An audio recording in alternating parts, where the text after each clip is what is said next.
Horlama bazı yaşam tarzı değişiklikleriyle önlenebilir. Örneğin hastanın kilo vermesi, alkol ve sigaradan kaçınması, sedatif ilaçlardan kaçınması gibi yöntemlerle horlamayı engelleyebiliriz. Bunun yanı sıra sırt üstü yatmak horlamayı arttırabilir. Hastanın yan pozisyonda yatmasını sağlamak yine horlamayı engelleyen diğer bir yöntem olabilir. Bunun yanı sıra bir takım ağız içi araçlardan faydalanıyoruz. Bunları genellikle diş hekimleri kişiye özel olarak yapıyorlar. Bu bir protez.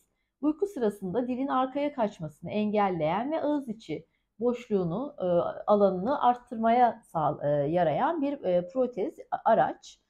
Uykudan önce kişi bunu ağzına yerleştirerek dilin arkaya kaçmasını engelliyor ve horlamayı yine bir miktar engelleyebiliyoruz.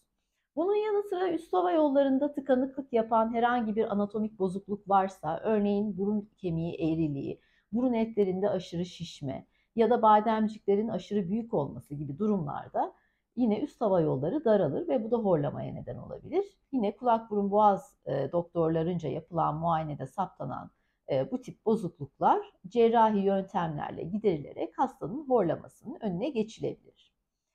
Uyku apnesi var ise hastada tedavimiz 3 aşamadan oluşuyor. Birincisi yine yaşam tarzı değişiklikleri.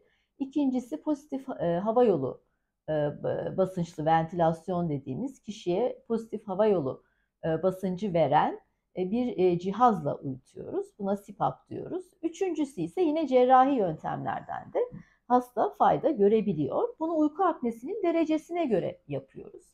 Yine yaşam tarzı değişikliklerinden alkol ve sigaradan kaçınmak, kilo vermek, yan yatmak gibi faktörler ya da sedatif ilaçlardan kaçınmak gibi faktörler yine uyku apnesini de azaltabiliyor.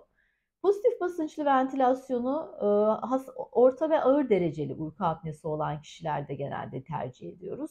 Ya da hafif dereceli ancak bir ek risk faktörü var ise kalp yetmezliği ya da bir böbrek yetmezliği, hastada bir hipertansiyon gibi ek bir hastalık var ise yine hastaya uyku sırasında bir maske yardımıyla pozitif basınç veren bir aletle kapanan hava yollarını açık tutarak uykuda soluk durmasını engellemeye yönelik bir yöntem bu CPAP tedavisi.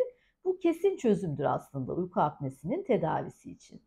Diğer yöntemler bu ameliyat biraz önce de saydığım burun kemiği eğriliği, burun etlerinin aşırı şişmesi, bademciklerin büyük olması gibi bir takım anatomik bozukluklarda yine hasta fayda görebiliyor.